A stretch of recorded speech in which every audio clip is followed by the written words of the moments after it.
बिस्मिल्लाहिर्रहमानिर्रहीम। अस्सलाम वालेकुम व्यूअर्स, कैसे आप लोग सब? उम्मीद है कि सब ठीक ठाक होंगे। मेरी तरफ से आप सबको ईद मुबारक। आप लोग भी सोच रहे होंगे कि आज ईद का दिन है और ये लेक्चर रिकॉर्ड करिए। असल में बैठी बोर हो रही थी तो मैं सोचा क्यों ना लेक्चर ही रिकॉर्ड कर लिया जाए, टाइम वेस्ट नहीं होगा। चलें, टाइम वेस्ट किए बगैर अपनी वीडियो की तरफ चलते हैं। जैसे कि आप लोग जानते हैं कि हम लोगों ने अपने प्रीवियस लेक्चर में देखा था कि नॉर्मलाइजेशन क्या है। इस लेक्चर में हम लोग उसकी टाइप डिस्कस करेंगे। To we are going to discuss about first normal form. Okay, पहले आई थिंक कि हमें ओवरव्यू ले लेना चाहिए नॉर्मलाइजेशन क्या है। चलें देखते हैं नॉर्मलाइजेशन क्या है। हम लोगों ने पढ़ा था कि नॉर्मलाइजेशन में एक्चुअल में एक वो प्रोसेस है जिसके ज़रिए हम लोग रिडंडेंसी किसे कहते हैं? Duplication of data. ठीक है, रिडंडेंसी को थोड़ा कम करने की कोशिश करते हैं, उसे डिक्रीज़ करने की कोशिश करते हैं। बिकॉज हम लोग कम्प्लीटली रिडंडेंसी को रिमूव नहीं कर पाते तो हम लोग उसे मिनिमम करने की कोशिश करते हैं। ठीक है, और रिडंडेंसी की वजह से हमारे पास जो प्रॉब्लम आती है वो इनसे होती है इंसर्शन अनोमलीज, डिलीशन और अपडेशन अनोमलीज। ठीक है, डेफिनेशन में वो कहते हैं कि normalisation is the process of minimising redundancy from a relation और अ सेट ऑफ रिलेशंस। ठीक है, वही बात उन्होंने यहाँ पे की है कि हम लोग क्या करते हैं, मिनिमम करने की कोशिश करते हैं रिडंडेंसी को रिलेशन और या सेट ऑफ रिलेशन से। ठीक है, रिडंडेंसी इन अ रिलेशन में cause insertion, deletion and updation anomalies. ठीक है, so it helps to minimise the redundancy in relations. Normal form are use to eliminate. Normal form लोग क्यों यूज़ करते हैं कि हमारे पास यहाँ पे डिफरेंट नॉर्मल फॉर्म आती है, वो इंशाल्लाह हम लोग नेक्स्ट देखते हैं। नॉर्मल फॉर्म एक्चुअली में हम लोग यूज़ इसलिए करते हैं कि हम लोग एलिमिनेट कर सकें या रिड्यूस कर सकें रिडंडेंसी को डेटाबेस टेबल में। यहाँ पे हमारे पास जो नॉर्मल फॉर्म्स की नॉर्मलाइजेशन की फॉर्म्स आती हैं वो हमारे पास मोस्टली बुक्स में इन फर्स्ट थ्री को ही डिस्कस किया जाता है। First normal form, second normal form and third normal form. लेकिन इंशाल्लाह हम लोग इन सबको डिस्कस करेंगे आगे। BCNF को, fourth normal form and fifth normal form को।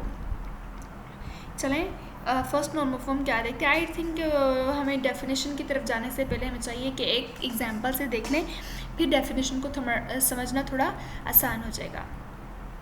हमारे पास फर्स्टली जो यहाँ पे रूल आता है कि फर्स्ट नॉर्मल फॉर्म में करने का, कि वो ये होता है कि हर एट्रीब्यूट की single value, multi value attribute यहाँ पे नहीं अलाउ फर्स्ट नॉर्मल फॉर्म में। ठीक है, और हर एक की वैल्यू यूनिक होनी चाहिए, रिडंडेंसी इसी तरह ही कम होगी।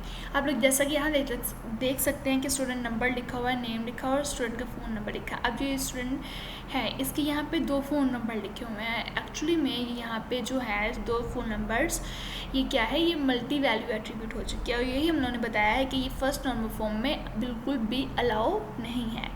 ठीक है, ये क्या है, डुप्लीकेशन हो रही है, ये रिडंडेंसी है। ये जो मल्टी वैल्यू एट्रीब्यूट यहाँ पे बिल्कुल भी अलाउ नहीं है। ये जो हमारे पास फर्स्ट वाला ये टेबल है ये एक्चुअली में अननॉर्मलाइज्ड फॉर्म में है, इसको हम लोग कन्वर्ट करेंगे नॉर्मल फॉर्म में। ठीक है, हम लोग इसको रिप्रेजेंट करवा सकते हैं, लेकिन इसको रिप्रेजेंट करवाने का ये वे है ये बिल्कुल रॉन्ग है। ठीक है, हम लोग यहाँ पे लिखते हैं 1, स्टूडेंट का नंबर जो है वो 1 लिख लेते हैं, नाम लिख लेते हैं। उसके बाद हम लोगों ने 2 उसके लिए एट्रीब्यूट बनाए, क्योंकि हम लोगों ने बोला है कि हर सिंगल वैल्यू की एक ही एट्रीब्यूट होगी। हाँ भाई, इसके 2 फ़ोन नंबर थे, हम लोगों ने इसका नेम 2 दफ़ा लिखा और इसके दोनों फ़ोन नंबर दोबारा से डिफ़ाइन कर दिए। लेकिन हम लोगों ने डिफ़ाइन दोनों ही किए हैं, बताएं उसके दोनों ही सेल नंबर हैं, लेकिन क्या किया है, उनके लिए अलग अलग से दोबारा से एट्रीब्यूट बनाई है, क्योंकि हमें पता है कि मल्टी वैल्यू एट्रीब्यूट अलाउ नहीं है, कि हर एक में एटॉमिक यूनिक एक ही वैल्यू होनी चाहिए। ठीक है, ये हम लोगों ने, ये यहाँ पे प्रॉब्लम थी, इसे यहाँ पे ख़त्म कर दिया। एक्चुअली में हम लोगों ने क्या किया कि मल्टी वैल्यू एट्रीब्यूट से उसे सिंगल वैल्यू एट्रीब्यूट में कन्वर्ट कर दिया। उसके लिए हम लोगों ने 2 देखे कि यहाँ पे 1 दफ़ा था, यहाँ पे इसका स्टूडेंट का नंबर 2 दफ़ा आ गया, नेम भी 2 दफ़ा, और उसके जो दोनों फ़ोन नंबर थे वो दोनों आ गए, उसके बाद उसकी स्टेट और कंट्री। ठीक हो गया। अभी चले हम लोग देखते हैं डेफिनेशन क्या है। A relation is in first normal form if it is not contain a repeating group. वही बात कि उसमें रेपिटेशन अलाउ नहीं है। A repeating group is a set of 1 और मोर डाटा। वही जहाँ हम लोगों ने एग्जाम्पल में देखा कि वहाँ पे क्या थे, स्टूडेंट के 2 फ़ोन नंबर थे, वो क्या हो जाएंगे, वो रिपीटिंग ग्रुप में आ जाएंगे।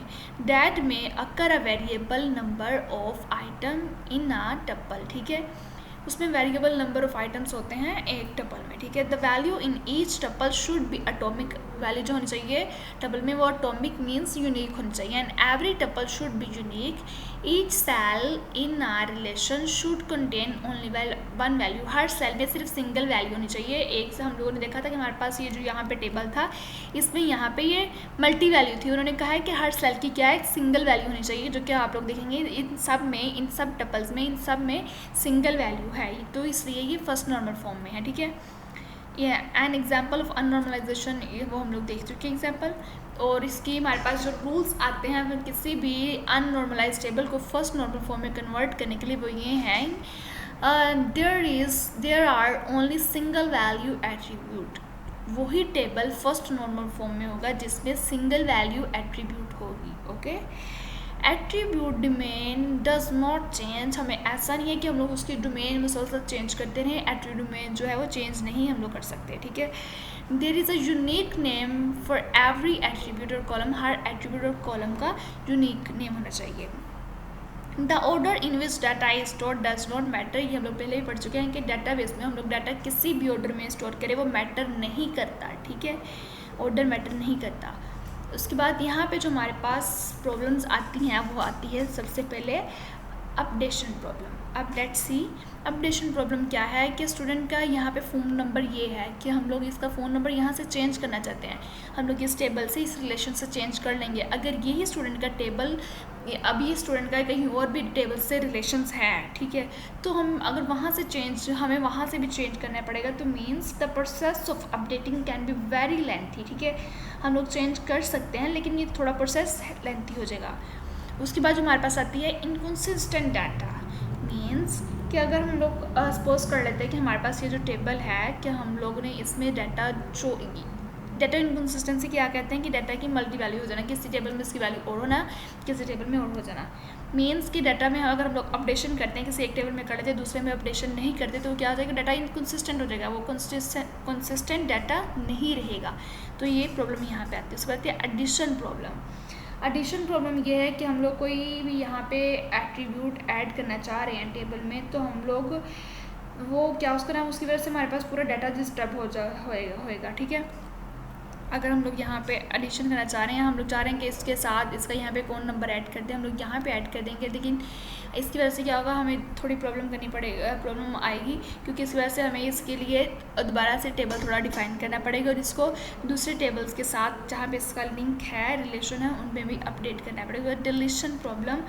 Suppose the user want to delete the record of supervisor.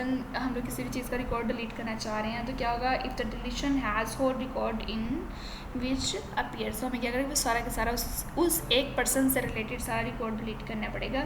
तो इससे क्या होता है कि हो सकता है ऐसे बार हमारी कोई ऐसी इन्फॉर्मेशन लॉस्ट हो जाए जो हमें हमारे पास बहुत काम की हो।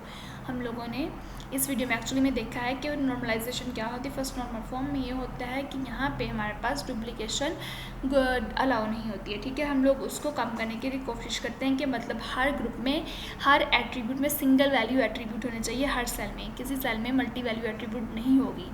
और जब हम लोग ये पर अपने रूल्स को फॉलो कर लेंगे, इन पे फुलफिल आ जाएंगे, ये हमारे रूल्स फुलफिल हो जाएंगे, तो उस के बाद हम लोग उससे क्या कहेंगे कि ये जो टेबल है हमारा, ये अब फर्स्ट नॉर्मल फॉर्म में कन्वर्ट हो चुका है।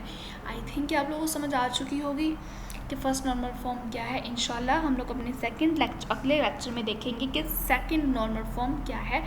अगर आप लोगों को वीडियो पसंद आई हो तो लाइक ज़रूर कीजिएगा और मेरे चैनल को प्लीज़ सब्सक्राइब जरूर करिएगा। सब्सक्राइब करना मत भूलिएगा, वो इसलिए कि आप लोग हर नए आने वाले नोटिफिकेशन से अवेल कर सकें। Thanks for watching. अल्लाह हाफिज़।